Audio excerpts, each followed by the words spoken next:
missing you.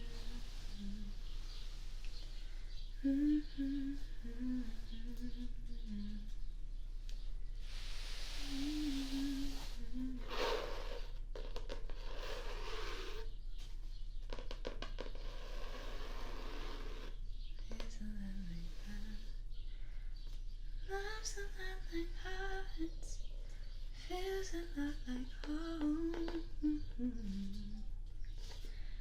Feels a lot like love, love's a lot like hearts, feels a lot like home. We're better together.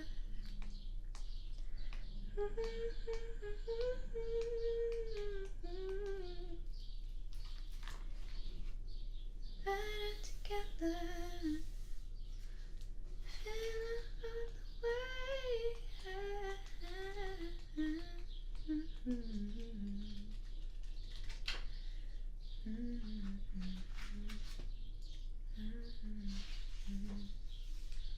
Feels a lot like home. Feels a lot like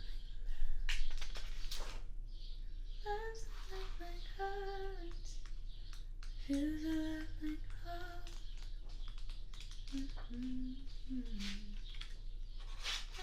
Together. Together.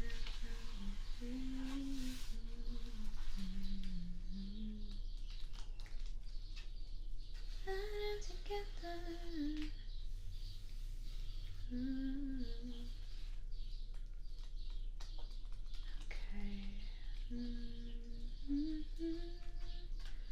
Where did we leave off? Do you remember where we left off? Oh, I see. I think it was here. Chapter 5.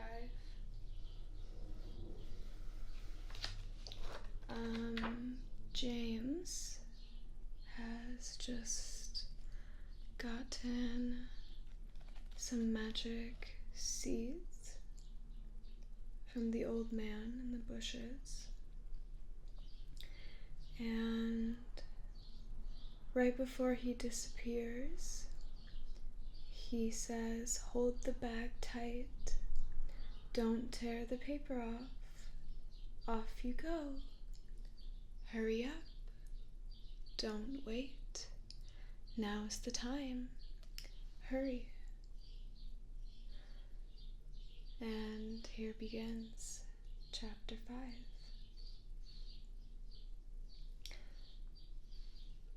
The next moment, James was running back towards the house as fast as he could go.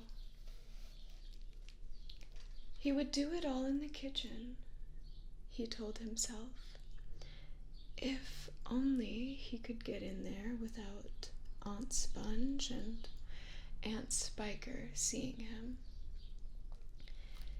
He was terribly excited. He flew through the long grass and the stinging nettles, not caring whether he got stung or not on his bare knees. And in the distance, he could see Aunt Sponge and Aunt Spiker sitting in their chairs with their backs towards him. He swerved away from them so as to go around to the other side of the house. But then, suddenly, just as he was passing underneath the old peach tree that stood in the middle of the garden, his foot slipped, and he fell flat on his face into the grass. The paper bag burst open as it hit the ground, and the thousands of tiny green things were scattered in all directions.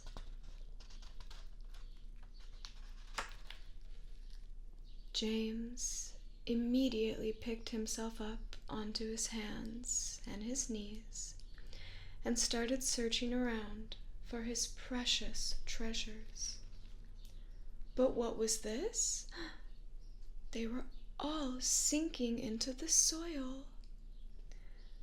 He could actually see them wriggling and twisting as they burrowed their way downward into the hard earth. And at once, he reached out a hand to pick some of them up before it was too late, but they disappeared right under his fingers. He went after some others, and the same thing happened. He began to scramble around, frantically, in an effort to catch hold of those that were left. But they were too quick for him. Each time the tips of his fingers were just about to touch them, they vanished into the earth. And soon, in the space of only a few seconds, every single one of them had gone. James felt like crying. He would never get them back. Now they were lost, lost forever. But where had they gone to? And why in the world had they been so eager to push down into the earth? What were they after? There was nothing down there.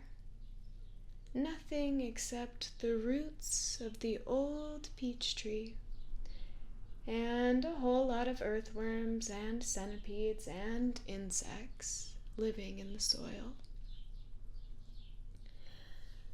But what was it the old man had said? Whoever they meet first, be it bug, insect, animal, or tree, that will be the one who gets the full power of their magic. Good heavens, thought James.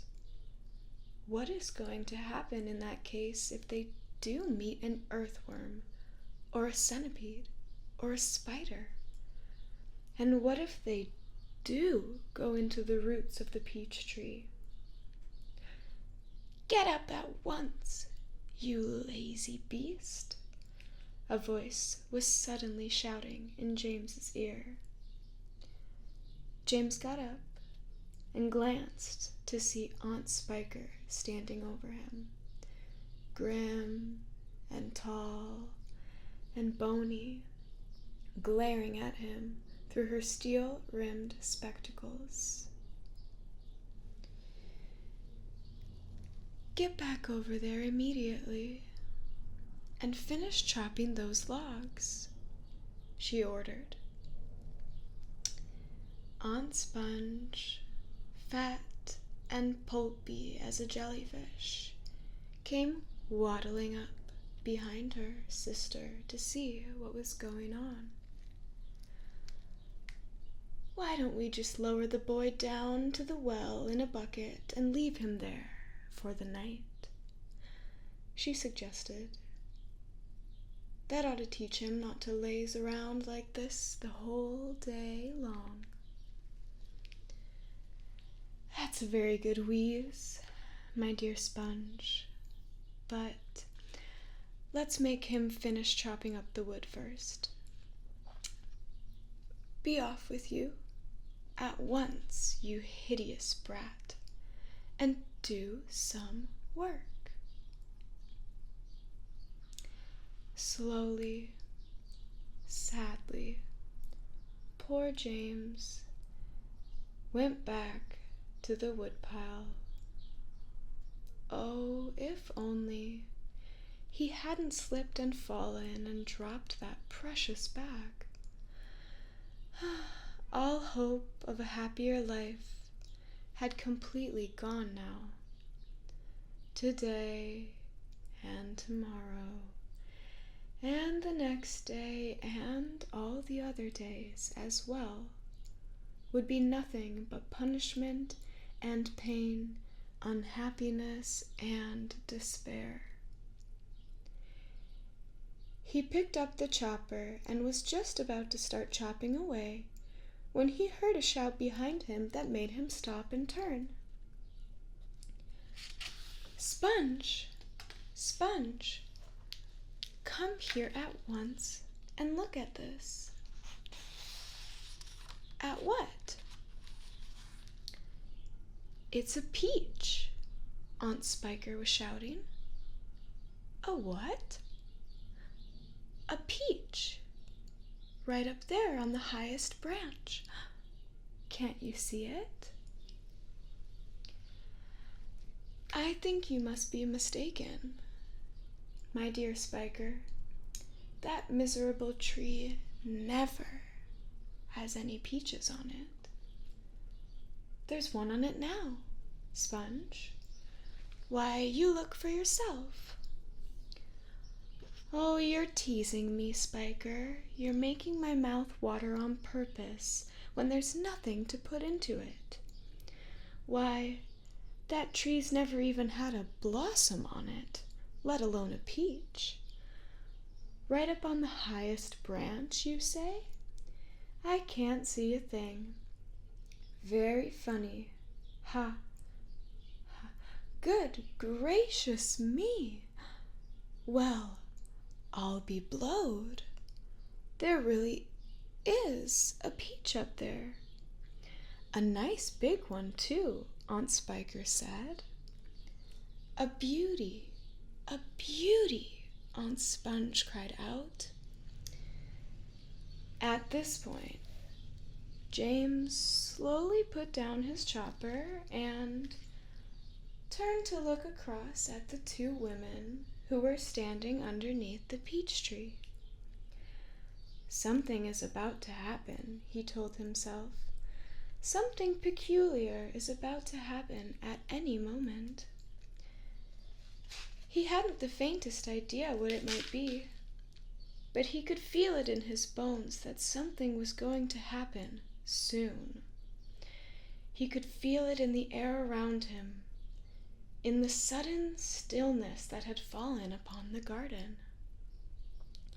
James tiptoed a little closer to the tree, and the aunts were not talking now. They were just standing there, staring up at the peach. There was not a sound anywhere, not even a breath of wind, an overhead sun. There was not a sound anywhere, not even a breath of wind, and the overhead sun blazed down upon them out of the deep blue sky. "It looks ripe to me," Aunt Spiker said, breaking the silence. "Then why don't we eat it?" Aunt Sponge suggested, licking her thick lips. "We can have half each. Hey, you, James, come over here at once and climb this tree." James came running over. "I want you to pick that peach up there on the highest branch," Aunt Sponge went on. "Can you see it?" "Yes, Auntie Sponge, I can see it. And don't you dare eat any of it for yourself. Aunt Spiker and I are going to have it between us right here and now, half each. Get on with you. Up you go." James crossed over to the tree trunk. "Stop," Aunt Spiker said quickly. "Hold everything." She was staring up into the branches with her mouth wide open and her eyes bulging as though she had seen a ghost. "Look," she said. "Look, Sponge, look." "What's the matter with you?" Aunt Sponge demanded. "It's growing," Aunt Spiker cried. It's getting bigger and bigger. What is? The peach, of course. You're joking. Well, look for yourself. But my dear Spiker, that's perfectly ridiculous. That's impossible. That's now, wait just a minute. No, this can't be right. No, yes, great Scott. That thing really is growing. It's nearly twice as big already, Aunt Spiker shouted. It can't be true. It is true. It must be a miracle. Watch it. Watch it. I'm watching it. Great heavens alive, Aunt Spiker yelled. I can actually see the thing bulging and swelling before my very eyes. Chapter 7. The two women and the small boy stood absolutely still on the grass underneath the tree, gazing up at this extraordinary fruit. James's little face was glowing with excitement. His eyes were as big and bright as 2 stars. He could see the peach swelling larger and larger, as clearly as if it were a balloon being blown up. In half a minute, it was the size of a melon. Just look at it growing, Aunt Spiker cried. Will it ever stop? Aunt Spiker shouted, waving her fat arms and starting to dance around in circles. And now, it was so big, it looked like an enormous butter-colored pumpkin dangling from the top of the tree.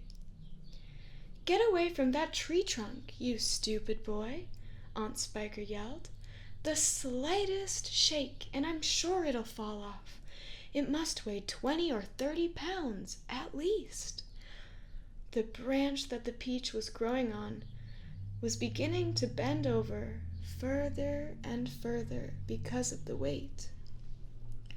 Stand back, Aunt Spiker shouted. It's coming down. The branch is going to break. But the branch didn't break.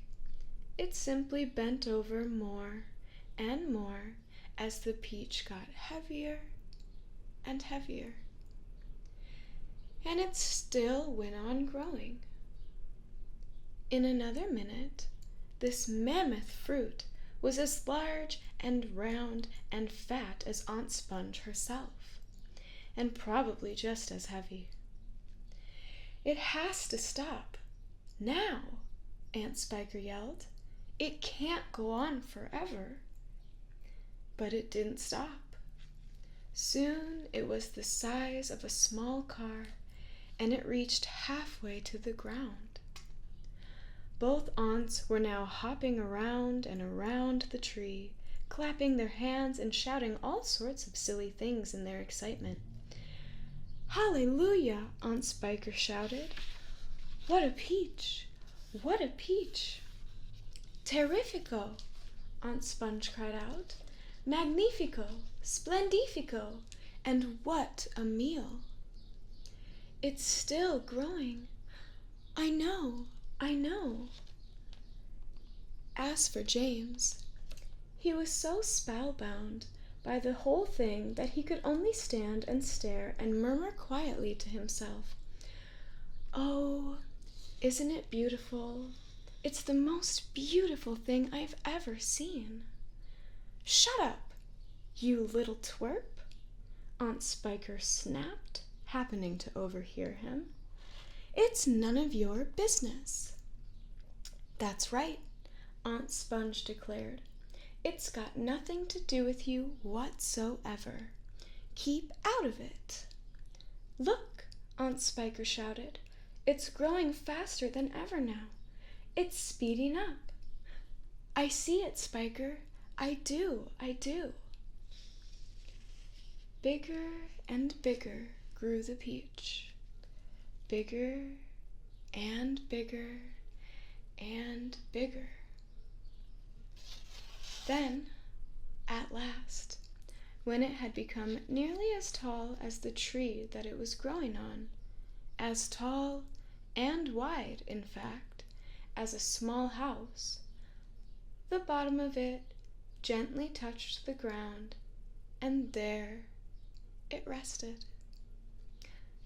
"Well, it can't fall off now," Aunt Spiker shouted. "It stopped growing," Aunt Sponge cried. "No, it hasn't." "Yes, it has." "Well, it's slowing down, Spiker. It's slowing down, but it hasn't stopped yet. You watch it." There was a pause. "It has now."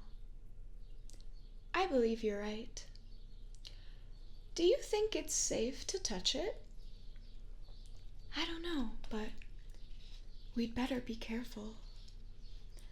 Aunt Sponge and Aunt Spiker began walking slowly around the peach, inspecting it very cautiously from all sides. They were like a couple of hunters who had just shot down an elephant and were not quite sure whether it was dead or alive.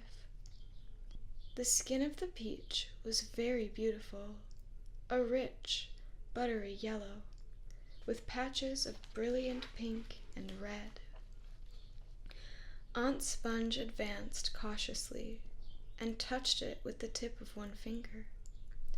"It's ripe," she cried. "It's just perfect. Now, see here, Spiker. Why don't we go and get us a shovel right away and dig out a great big hunk of it for you and me to eat?" "No," Aunt Spiker said. "Not yet." "Why ever not?" "Because I say so." "But I can't wait to eat some," Aunt Sponge cried out. She was watering at the mouth now, and a thin trickle of spit was running down one side of her chin. "Oh, my dear Sponge," Aunt Spiker said slowly, winking at her sister and smiling a thin-lipped smile. "There's a pile of money to be made out of this, if only we can handle it right. You wait and see." Chapter 8. The news that a peach almost as big as a house had suddenly appeared in someone's garden spread like wildfire across the countryside. And the next day, a stream of people came scrambling up the steep hill to gaze upon this marvel. Quickly, Aunt Sponge and Aunt Spiker called in carpenters and had them build a strong fence around the peach to save it from the crowd. And at the same time, these two crafty women stationed themselves at the front of the gate with a large bunch of tickets and started charging everyone for coming in. "Roll up, Aunt Spiker yelled. "Only 1 shilling to see the giant peach." "Half price for children under 6 weeks old," Aunt Sponge shouted. "One at a time, please. Don't push. You're all going to get in." "Hey, you, come back. There, you haven't paid." By lunchtime, the whole place was a seething mass of men, women, and children, all pushing and shoving to get a glimpse of this miraculous fruit. Helicopters were landing like wasps all over the hill, and out of them poured swarms of newspaper reporters, cameramen, and men from television companies. "It'll cost you double to bring in a camera," Aunt Spiker shouted. All right, they answered. "We don't care." and the money came rolling into the pockets of the two greedy aunts. But while all this excitement was going on outside, poor James was forced to stay locked in his bedroom, peeping through the bars of his window at the crowds below. "The disgusting little brute will only get in everyone's way if we let him wander about," Aunt Spiker had said earlier that morning. "Oh, please," he had begged. "I haven't met any other children for years and years, and there are going to be lots of them down there for me to play with. And perhaps I could help you out with the tickets." "Cut it out," Aunt Sponge had snapped. "Your Aunt Spiker and I are going to become millionaires, and the last thing we want is the likes of you messing things up and getting in the way." Later, when the evening of the first day came and the people had all gone home, the aunts unlocked James's door and ordered him to go outside and pick up all of the banana skins and orange peels and bits of paper that the crowd had left behind. "Could I please have something to eat first?" he asked. "I haven't had a thing all day." "No," they shouted, kicking him out of the door. "We're too busy to make food. We're counting our money." "But it's dark," cried James. "Get out," they yelled, "and stay out until you've cleaned up all the mess." The door slammed. The key turned in the lock. Chapter 9. Hungry and trembling, James stood alone out in the open, wondering what to do. The night was all around him now, and high overhead, a wild white moon was riding in the sky. There was not a sound, not a movement anywhere. Most people, and especially small children, are often quite scared of being out of doors alone in the moonlight. Everything is so deadly quiet, and the shadows are so long and black, and they keep turning into strange shapes that seem to move as you look at them, and the slightest little snap of a twig makes you jump. James felt exactly like that now. He stared straight ahead with large, frightened eyes, hardly daring to breathe. Not far away, in the middle of the garden, he could see the giant peach towering over everything else. Surely it was even bigger tonight than ever before. And what a dazzling sight it was! The moonlight was shining and glinting on its great curved sides, turning them to crystal and silver. It looked like a tremendous silver ball lying there in the grass, silent, mysterious, and wonderful. And then, all at once, little shivers of excitement started running over the skin on James's back. Something else, he told himself. Something stranger than ever this time is about to happen to me again, soon. He was sure of it. He could feel it coming. He looked around him, wondering what on earth it was going to be. The garden lay soft and silver in the moonlight. The grass was wet with dew, and a million dewdrops were sparkling and twinkling like diamonds around his feet. And now, suddenly, the whole garden seemed to be alive with magic. Almost without knowing what he was doing, as though drawn by some powerful magnet. Henry James Trotter started walking slowly towards the giant peach. He climbed over the fence that surrounded it and stood directly beneath it, staring up at its great, bulging sides. He put out a hand and touched it gently with the tip of one finger.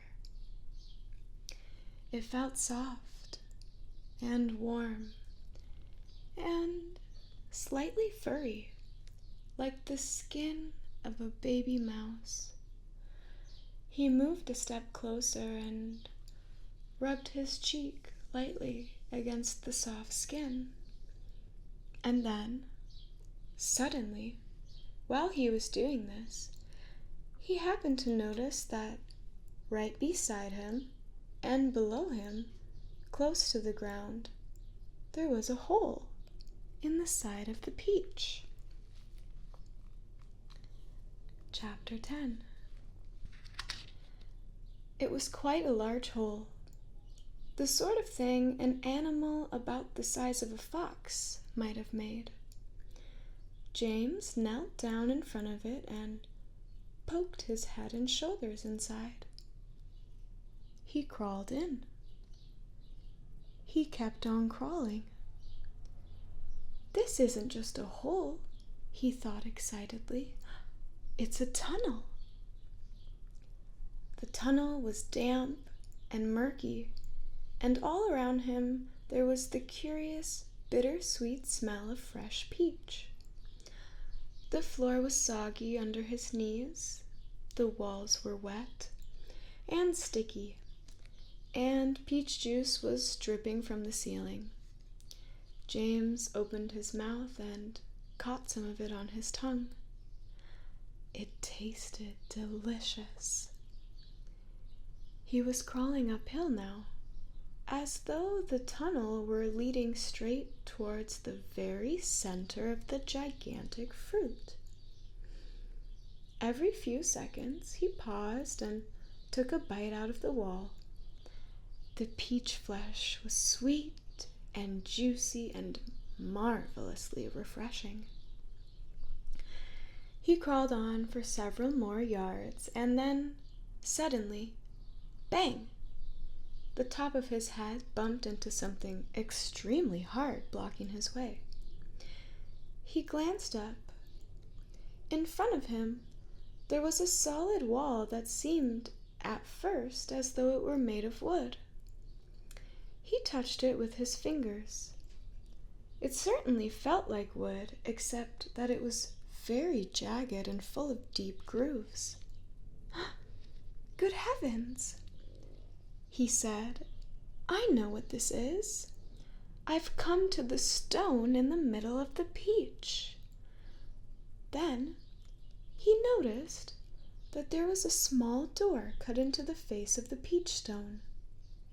He gave it a push, and it swung open. He crawled through it, and before he had time to glance up and see where he was, he heard a voice saying, "Look who's here." And another one said, "We've been waiting for you." James stopped and stared at the speakers, his face white with horror. He started to stand up, but his knees were shaking so much he had to sit down again on the floor. He glanced behind him, thinking he could bolt back into the tunnel the way he had come, but the doorway had disappeared. There was now only a solid brown wall behind him. Chapter 11. This is going to be our last chapter, by the way, for today at least. James's large, frightened eyes traveled slowly around the room. The creatures, some sitting on chairs and others reclining on a sofa, were all watching him intently. Creatures, Or were they insects? An insect is something rather small usually, is it not? A grasshopper, for example, is an insect. So, what would you call it if you saw a grasshopper as large as a dog and as large as a large dog? You could hardly call that an insect, could you? There was an old green grasshopper, as large as a large dog, sitting on a stool directly across the room from James right now. And next to the old green grasshopper, there was an enormous spider. And next to the spider, there was a giant ladybug with 9 black spots on her scarlet shell. Each of these 3 was squatting upon a magnificent chair. On a sofa nearby, reclining comfortably in a curled-up position, there was a centipede and an earthworm. On the floor, over in the far corner, there was something thick and white that looked as though it might be a silkworm. But it was sleeping soundly and no one was paying attention to it. Every one of these creatures was at least as big as James himself, and in the strange greenish light that shone down from somewhere in the ceiling, they were absolutely terrifying to behold. "I'm hungry," the spider announced suddenly, staring hard at James. "I'm famished," the old green grasshopper said. "So am I," the ladybug cried. The centipede sat up a little straighter on the sofa. "Everyone's famished," he said. "We need food." 4 pairs of round, black, glassy eyes were all fixed upon James. The centipede made a wriggling movement with his body as though he were about to glide off of the sofa. But he didn't. There was a long pause and a long silence. And the spider, who happened to be a female spider, opened her mouth and ran a long, black tongue delicately over her lips. "Aren't you hungry?" she asked, suddenly leaping forward and addressing herself to James.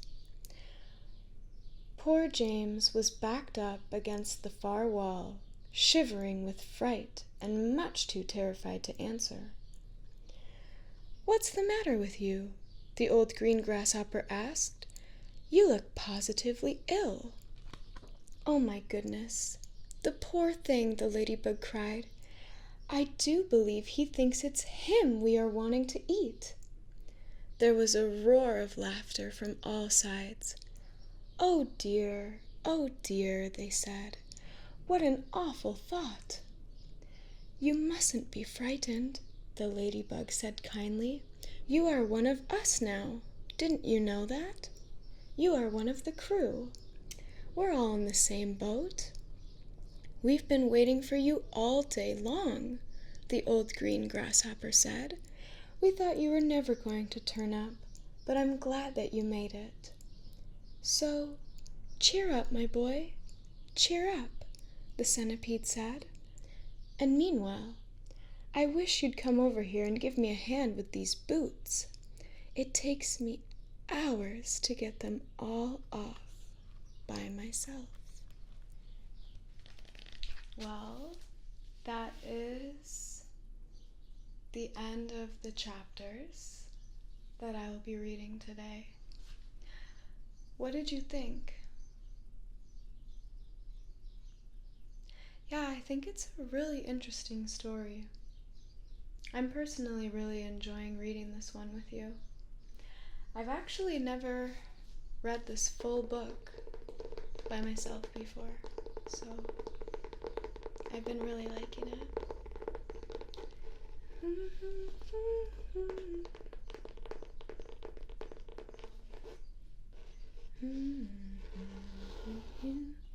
I'll take a dive with you, I'll come alive, 'cause I only run with you.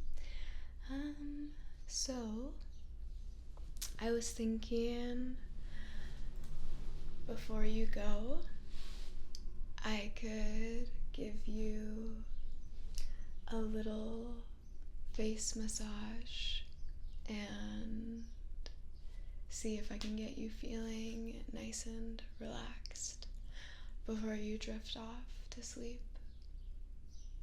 Would you like that?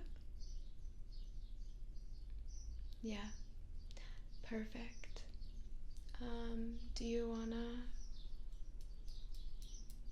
come a little bit closer? Yeah, come over here. Hello. How are you? I really hope that you enjoy my read alouds as much as I do.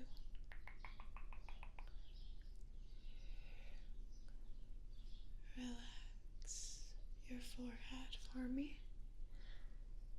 Relax. Close those eyes and relax your eyes and your sockets. Let your muscles stop working so hard for a moment and just relax. Relax, relax.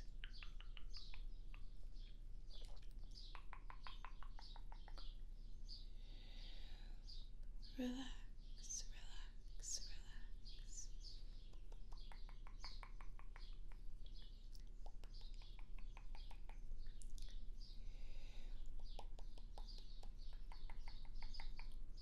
Try to get some sleep. Sleep, sleep. Try to relax. Relax that jaw. Jaw muscles are always so tense. So tense. Try to relax it. Relax. Relax, relax. Good.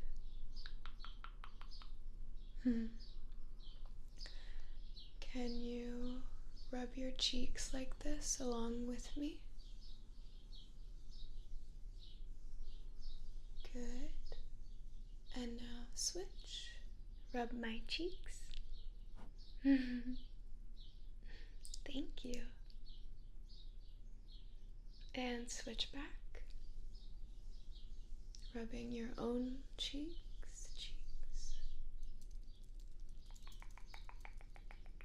Good.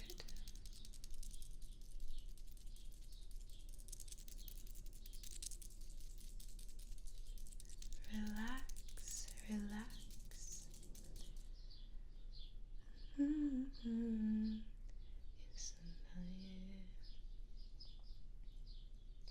It's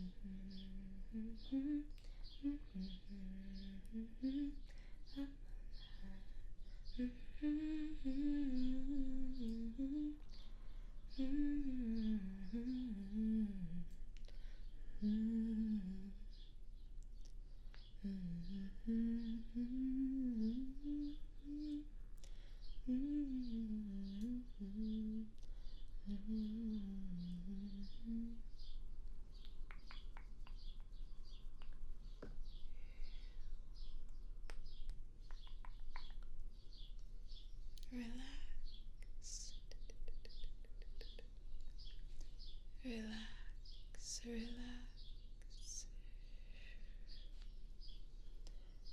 Relax, relax, relax. Relax, relax, relax. Relax, I'm going to go ahead and count backwards from 10.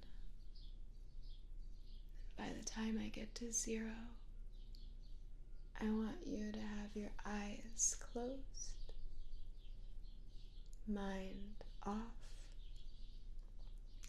breath in sync with my counting,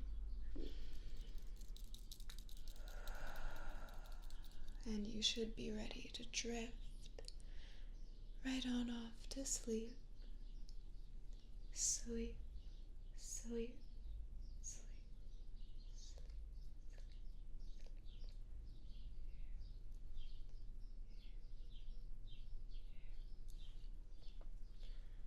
Go ahead and start with a nice inhale in.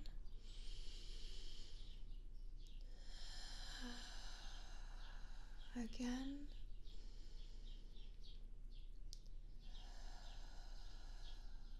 Inhale 10.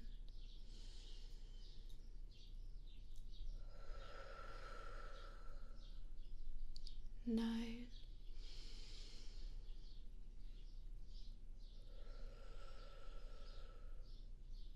8.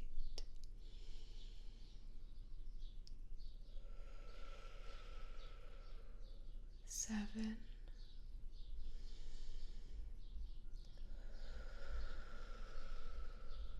6.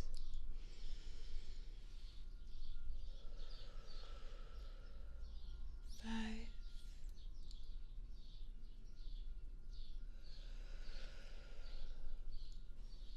4.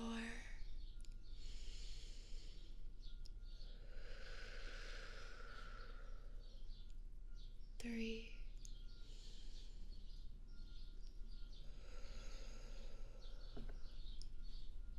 2.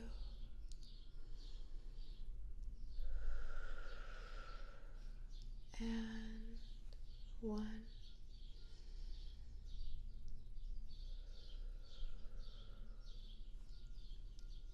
Good night. Good night. Good night. Good night. Good night. Good night. Good night. Good night. Good night. Good night. Good night. Good night. Good night. Can you focus on my finger for me? Focus on my finger and watch as it goes back and forth, back and forth. Good. Circles, circles around and around, around and around. Good. Pick a finger. 1, 2, 3, 4, or 5.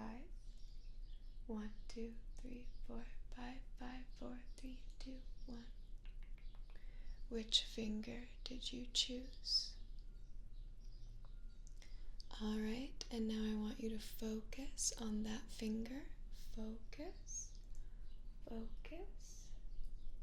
Did I put your finger down, or is it still up? Down or up?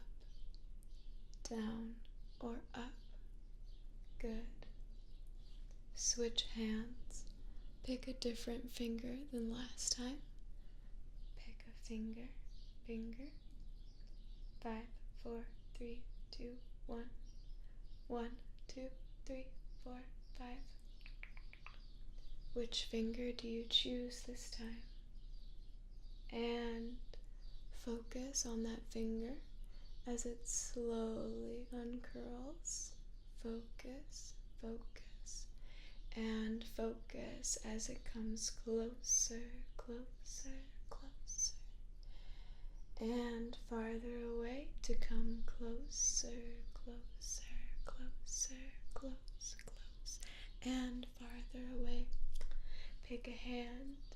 Which hand do you choose? 1 or 2?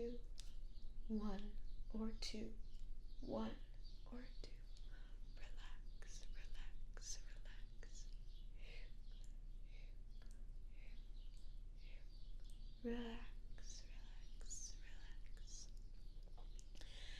I've learned that visual triggers are some of my absolute favorites.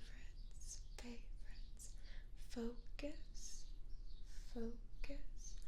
Imagine a thread, piece of fabric getting pulled, pulled, pulled, pulled, pulled, pulling, pulling,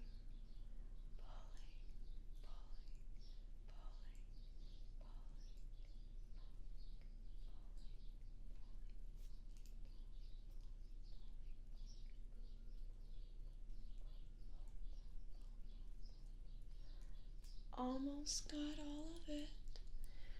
You might as well send any stress or worry this way. Stress or worry, send it on down the line. We're getting it out. Stress, worry, out, out, out, out. Relax, relax, relax.